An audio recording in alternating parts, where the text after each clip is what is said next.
Hello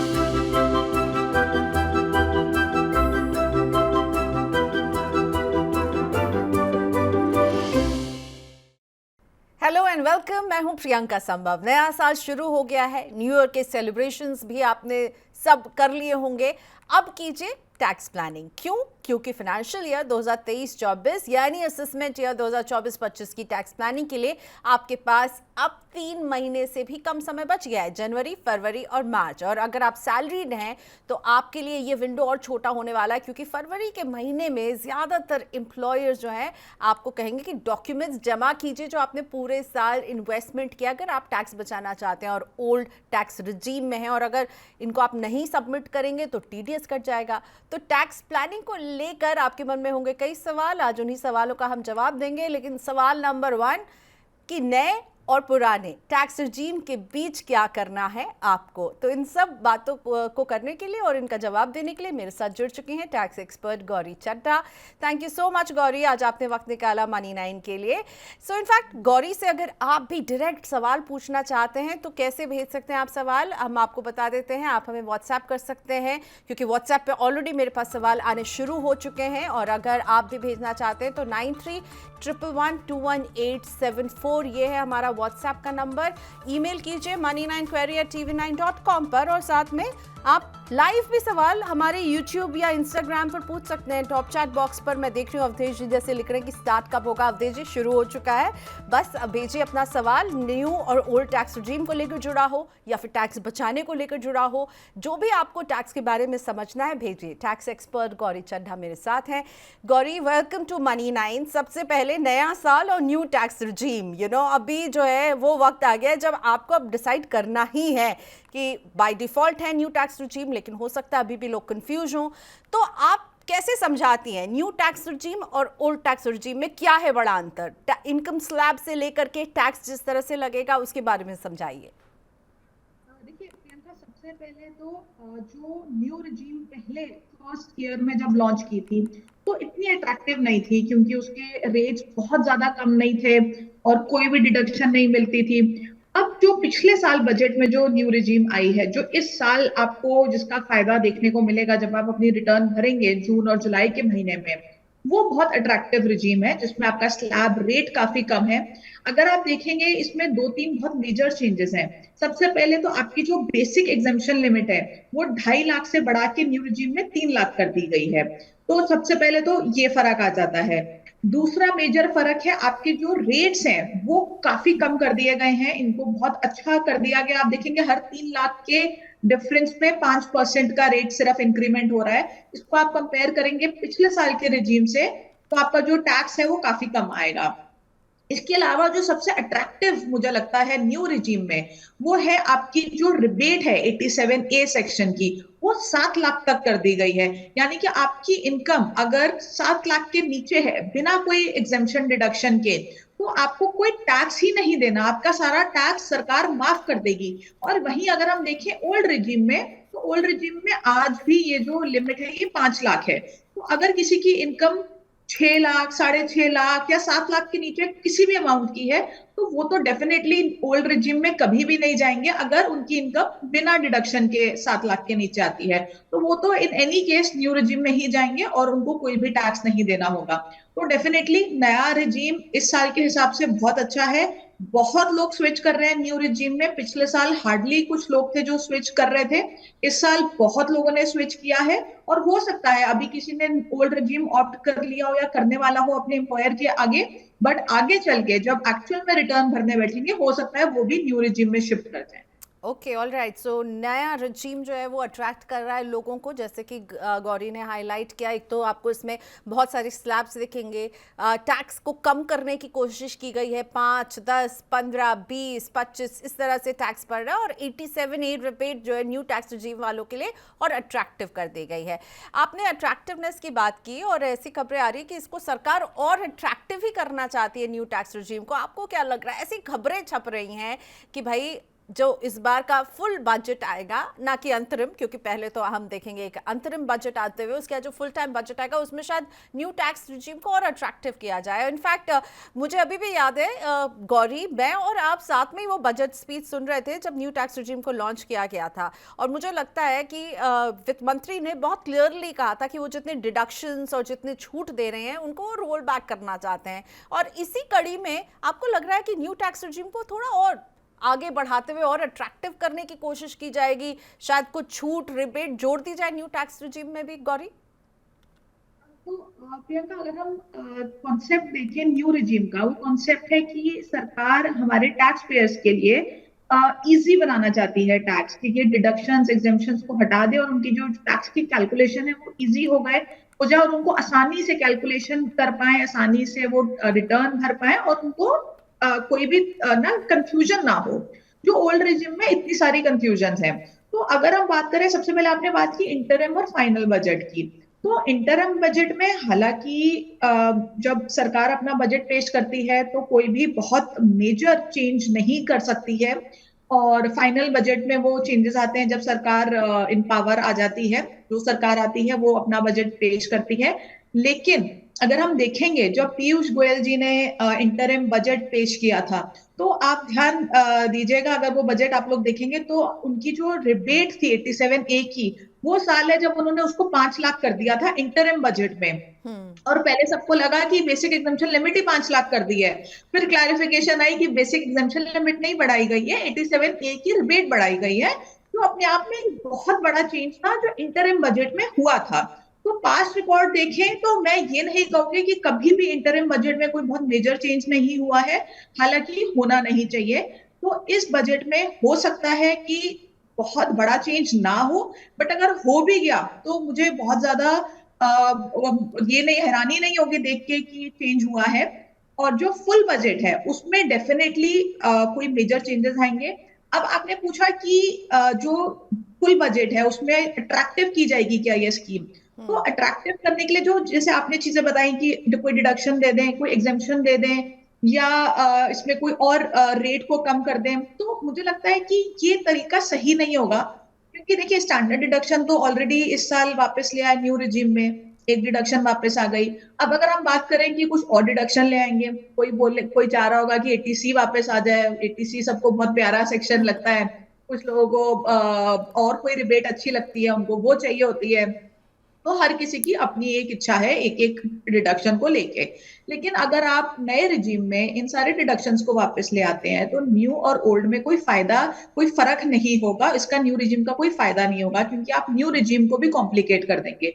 already 2 regime होने की वजह से हमारे जो टैक्स पेयर्स हैं उनको अभी तक समझ नहीं आया है कि उनको कहाँ जाना है, क्या करना है, कैसे करना है, और उनको अभी भी प्रॉब्लम होती है चूज करने में कि उनको कौन सी रिजीम चूज करनी है, क्योंकि 2 सालों में चेंजेस आ गए हैं और अगले साल भी अगर चेंज आए तो वो कंफ्यूजन और बढ़ती रहेगी। तो मुझे लगता है कि एक ही बार में स्कीम को इतना अट्रैक्टिव बना दिया जाए कि बार बार उसमें चेंजेस करने की जरूरत ना हो, और हो सकता है इस साल या आने वाले 1-2 सालों में जो ओल्ड रिजीम है उसको सरकार खत्म ही कर दे, ताकि जो कंफ्यूजन है वो बहुत कम हो जाए और सिर्फ न्यू रिजीम रहे और स्लैब जो रेट है वो बहुत कम रहे। ऑलराइट, मतलब ये जो आपने बात की ना ओल्ड रिजीम को खत्म ही कर दे, ये सुन के ही लगता है, क्योंकि जो लोग एटीसी का, मेरी तरह जो लोग एटीसी का बेनिफिट लेते हैं, जिनके पास होम लोन वगैरह है, उनके लिए ओल्ड रिजीम अभी भी पसंदीदा रिजीम है। इसीलिए गौरी, मैं आपसे पूछना चाहूंगी एज ए चार्टर्ड अकाउंटेंट, जब कोई आके आपसे पूछता है कि कौन सा चुनूं, आपने खुद कहा कि लोगों को बड़ी कंफ्यूजन रहती है, तो आप उन्हें क्या सजेस्ट करते हैं कि किन के लिए ओल्ड टैक्स रिजीम सही रहेगी? मेरे जैसे लोग जो होम लोन भी दे रहे हैं, एटीसी का पूरा फायदा उठा रहे हैं, होम लोन के प्रिंसिपल का कंपोनेंट भी एटीसी में है, तो शायद मेरे लिए तो ओल्ड टैक्स रिजीम मुझे अच्छी लग रही है। व्हाट डू यू से? चूज करना हो तो कौन से वो पैरामीटर्स हैं, या कहूँगी कौन सी वो चेकलिस्ट है जिसमें आप ब्लॉक्स में कहेंगे हाँ ये टिक कीजिए, यानी आपके लिए ये सूटेबल है? जनरल स्टेटमेंट हम कभी भी किसी को भी नहीं हमने दिया है कि आपके लिए ये बेटर है या ये बेटर है। डिपेंड करता है फैक्ट्स और फिगर्स पे, आपका सीटीसी कितना है, आपकी इन्वेस्टमेंट्स ऑलरेडी कंपल्सरी कितनी है। जैसे जैसे आप होम लोन की आपने बात की, तो होम लोन तो आपका जाएगा ही जाएगा, उसमें इंटरेस्ट कंपोनेंट में जाएगा, प्रिंसिपल भी जाएगा। लेकिन अगर आप 80C की बात करें, अगर 80C में आपका प्रिंसिपल कम है और बाकी 80C को कवर करने के लिए आप कोई ऐसी इन्वेस्टमेंट कर रहे हैं जो आप वैसे नहीं करना चाहते बट सिर्फ टैक्स बचाने के लिए कर रहे हैं, तो आप उसको अवॉइड कर सकते हैं। और अगर आपने वो कर ली, आपने सारी इन्वेस्टमेंट्स कर ली, आपने 80C का बेनिफिट भी ले लिया, 80D का भी ले लिया, हाउसिंग लोन का या कोई HRA या कोई भी और आपने डिडक्शन ले ली, तो आपको पहले सारी देखनी है कि अगर आप ये सारी डिडक्शंस का फायदा ले लेते हैं तो आपके लिए ओल्ड रिजीम बेटर है कि न्यू बेटर है। तो अगर आप सारी डिडक्शंस लेने के बाद अगर आपकी जो ओल्ड रिजीम है वो आपकी बेटर आती है निकल के, तो आप न्यू रिजीम को छोड़ के ओल्ड पे जा सकते हैं। और अगर सारी डिडक्शंस लेने के बाद भी आपको न्यू रिजीम ही बेटर है तो एनीवेज आपको न्यू में जाना है, या आप वो डिडक्शंस लेना ही नहीं चाहते, जैसे आप एनपीएस में कुछ लोग निवेश करते हैं, एक्स्ट्रा 50,000 इन्वेस्ट करते हैं, या 80C में जबरदस्ती इन्वेस्ट करते हैं, कुछ लोग जबरदस्ती इन्वेस्ट करते हैं टैक्स बचाने के लिए, तो वो उनको करने की जरूरत नहीं है। उनके हाथ में जो कैश है वो ज्यादा रहेगा, थोड़ा सा टैक्स डेफिनेटली उनको हो सकता है कई बार न्यू रिजीम में ज्यादा देना पड़े, in few cases, not all cases, but अगर वहां पे ज्यादा दिया तो लेकिन उनके हाथ में पैसा भी तो ज्यादा बचा, क्योंकि जो डिडक्शंस वो क्लेम कर रहे हैं, 80C हो गया या हाउसिंग लोन हो गया या कोई ऐसी डिडक्शन है जो उन्होंने सिर्फ टैक्स बचाने के लिए ली है, वो उनका लॉक इन पीरियड बहुत ज्यादा है। 80C में अगर हम बात करें जितने इन्वेस्टमेंट्स हैं, ज्यादातर आप ELSS को छोड़ दीजिए जिसमें 3 साल का लॉक इन है, बाकी सब में बहुत ज्यादा लॉक इन पीरियड है, तो आपका पैसा बहुत लंबे समय के लिए ब्लॉक हो जाता है। और अगर आप यंग हैं और आपको चाहिए या ज्यादा पैसा हाथ में चाहिए आपको, या आप कोई ऐसी इन्वेस्टमेंट करना चाहते हैं जिसमें आपको 80C का बेनिफिट नहीं मिलता या कोई और डिडक्शन नहीं मिलती, तो आप टैक्स पे करके न्यू रिजीम में ज्यादा हल्का सा ज्यादा टैक्स पे करके आप अपना इन हैंड जो मनी है वो बचा सकते हैं। हालांकि इस साल मैंने देखा अराउंड 60% लोग, और डेटा भी निकल के आया था, 60% लोग शिफ्ट कर गए हैं न्यू रिजीम में, क्योंकि न्यू रिजीम में उनका टैक्स एनीवेज कम ही बन रहा है। तो न्यू रिजीम आई थिंक ज्यादा अट्रैक्टिव है मोस्टली लोगों के लिए, but again it depends on the amount and deductions, क्योंकि ये हर बंदे का एक अलग फिगर निकल के आएगी। और इसके लिए मैं कई बार बता चुकी हूँ कि एक कैलकुलेटर ऑनलाइन अवेलेबल है जो आप इजीली, जिस पे जाके आप अपनी इनकम डालेंगे, डिडक्शंस डालेंगे, आपको दोनों रिजीम में कितना टैक्स बन रहा है वो निकल के आ जाएगा। आपको खुद से कैलकुलेट करने में बहुत आसानी होगी, आपको किसी की मदद की भी जरूरत नहीं है। ये कैलकुलेटर CBDT की वेबसाइट पर है, राइट? इनकम टैक्स की वेबसाइट पे भी है और भी कैलकुलेटर्स हैं, but of course income tax की वेबसाइट पे जो कैलकुलेटर है वो सबसे ज्यादा रिलायबल है। तो इनकम टैक्स की वेबसाइट पे आप नॉर्मल आप गूगल पे भी टाइप करेंगे इनकम टैक्स कैलकुलेटर, तो इनकम टैक्स की वेबसाइट का कैलकुलेटर निकल के आता है। सो प्लीज कंपेयर कीजिए और खुद समझिए। तो कुछ प्रोफाइल अब लेकर आते हैं, काफी कुछ बातें हो गई गौरी, अब मेरी और आपकी। एक प्रोफाइल जो हमें व्हाट्सएप पर आया था जिसकी डिटेल्स मैंने आपसे भी शेयर की थी, वो लेकर के आते हैं। आदित्य शुक्ला की ये प्रोफाइल है। इन्होंने बताया कि इनकी ग्रॉस सैलरी जो है वो 10,71,000 है। इनके पास एक होम लोन है। दिसंबर तक इन्होंने ब्याज कुछ 2,02,000 रुपए का पे किया है। प्रिंसिपल ये दे रहे हैं 11,000 का, और उसके बाद LIC की एक पॉलिसी है जिसका प्रीमियम 15,000 रुपए है। EPF में पूरे साल कंट्रीब्यूशन 77,266 रुपए है। और अभी तक ये ओल्ड टैक्स रिजीम में जा रहे थे, तो गौरी ने हमें कैलकुलेट करके दिखाया था कि ओल्ड टैक्स रिजीम में अभी जो इनकी टैक्स की लाइबिलिटी है, ये गौरी की कैलकुलेशन है, वो 58,380 है और नए वाले में 65,745 है। तो आदित्य के हम प्रोफाइल से, गौरी जो आपने कैलकुलेशन शेयर की थी, ओल्ड टैक्स रिजीम में इनको टैक्स कम देना पड़ रहा है। आप क्या सजेस्ट करेंगे आदित्य को, क्या करना चाहिए? देखिए प्रियंका, इसमें अगर आप ध्यान से देखेंगे तो इनकी जो डिडक्शंस है ये अनअवॉइडेबल है। यानी कि होम लोन इंटरेस्ट है, ये तो इनको देना ही है क्योंकि उन्होंने अपने लिए खरीदा है, रहने के लिए खरीदा होगा, मैंने उसको सेल्फ ऑक्यूपाइड माना है। तो आपका सेल्फ ऑक्यूपाइड घर है, आपको रहने के लिए चाहिए, आपको उसका जो EMI है वो पे करनी है और उस पर इंटरेस्ट आपको देना है। LIC again is a must thing, तो आपने अगर LIC ली है उसका प्रीमियम भी आपको देना है। EPF आपका कटेगा ही कटेगा। तो इनकी जितनी डिडक्शंस हैं वो सारी ऐसी डिडक्शंस हैं जो अनअवॉइडेबल हैं, जो होंगी ही। अब क्योंकि वो डिडक्शंस हो रही हैं तो उसकी वजह से उनके लिए ओल्ड रिजीम बेटर है, तो उनको ओल्ड रिजीम में जाना होगा। अब उनको ध्यान क्या देना है, क्योंकि इस साल से जो न्यू रिजीम है उसको बाय डिफॉल्ट मैंडेटरी कर दिया है, बाय डिफॉल्ट कर दिया है, basically not mandatory but by default कर दिया है जब वो रिटर्न भरने बैठेंगे तो उनको सिलेक्ट करना है कि वो ओल्ड रिजीम में जाना चाहते हैं, अदरवाइज उनका टैक्स जो है वो ज्यादा कैलकुलेट हो जाएगा। तो उनको इस चीज का ध्यान रखना है, और ओल्ड रिजीम में जाएंगे तो डेफिनेटली उनके लिए थोड़ा सा टैक्स सेविंग वो कर पाएंगे और उनके लिए फायदेमंद होगा। ओके, सो ये बहुत इंपॉर्टेंट बात गौरी ने कही कि बाय डिफ़ॉल्ट जो है मान के है कि भाई आप न्यू टैक्स रिजीम में, अगर आपको, क्योंकि Aditya ji old tax regime चुनना चाहिए, वहाँ पे टैक्स आपको कम लग रहा है, जिस टैक्स की बात नहीं, आप जो निवेश कर रहे हैं, गौरी कह रही है कि वो निवेश के ज़रिए आपको वो निवेश ज़रूर करना ही है, तो वाई नॉट आप एक ओल्ड टैक्स रिजीम चुने। Okay, so old tax regime चुनिएगा और चुनना पड़ेगा आपको न्यू टैक्स रिजीम, क्योंकि बाय डिफ़ॉल्ट हो गई है। मैं एक बात गौरी यहाँ पूछना चाहूँगी, जब हम कहते हैं बार बार बाय डिफ़ॉल्ट हो गई है, तो इसका मतलब क्या हुआ? हम जैसे खोलेंगे, हमें फिर कहाँ ऊपर कहीं पर हमें नज़र आएगा कि ओल्ड न्यू क्या करना होगा? वो प्रोसेस बता दीजिए। बिल्कुल।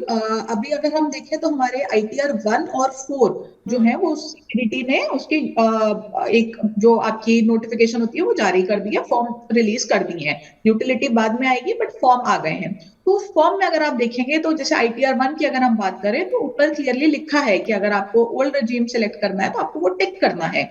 तो आपको वो सिलेक्ट करना होगा और वो आपका ओल्ड रजीम कैलकुलेट हो जाएगा। अगर आप नहीं करते हैं तो ऑटोमेटिकली आपकी जो रिटर्न है वो आपकी न्यू रिजीम में ही कैलकुलेट होगी और उस हिसाब से ही आपको भरना होगा। अब आईटीआर 4 की बात करें तो बिजनेस इनकम जिन लोगों की थी उनके लिए एक एडिशनल फॉर्म फिल करना होता था, जिसमें आपको न्यू रिजीम ऑप्ट करने के लिए वो फॉर्म आपको भरना होता था।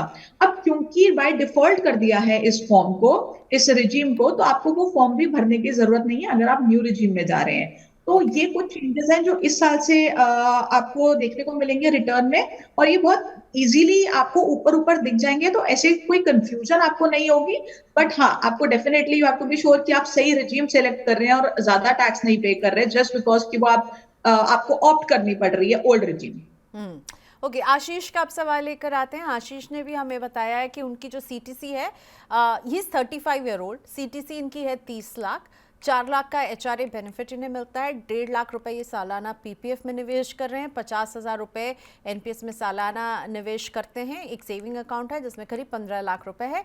इन्हें कौन सी टैक्स रिजीम चुननी चाहिए गौरी? देखिए, सेविंग्स में जो अकाउंट में जो पैसा पड़ा है, खैर उसकी तो कोई आपको सिर्फ आपकी जो सेविंग्स का इंटरेस्ट है वो आ रहा होगा, उसके अलावा आपको उसमें कोई इनकम नहीं आ रही होगी, उसमें भी आपको 80 टीटीए का बेनिफिट मिल जाएगा। तो उसको अगर हम अकाउंट फॉर नहीं करते, क्योंकि हमें नहीं पता आपको टोटल आपको कितना इंटरेस्ट आ रहा है सेविंग्स का, तो आपको स्टैंडर्ड डिडक्शन भी मिल रही है, आपको एचआरए का बेनिफिट भी मिल रहा है, आपको एटीसी का बेनिफिट भी मिल रहा है, आपने एनपीएस को भी अलग से क्लेम किया है क्योंकि उसकी एडिशनल आपको बेनिफिट आपको मिलता है। तो इस केस में भी अगर आप देखिए, क्योंकि आपने इतनी सारी डिडक्शंस ली है, तो आपका जो ओल्ड रिजीम है आपके लिए भी यही बेनिफिशियल है।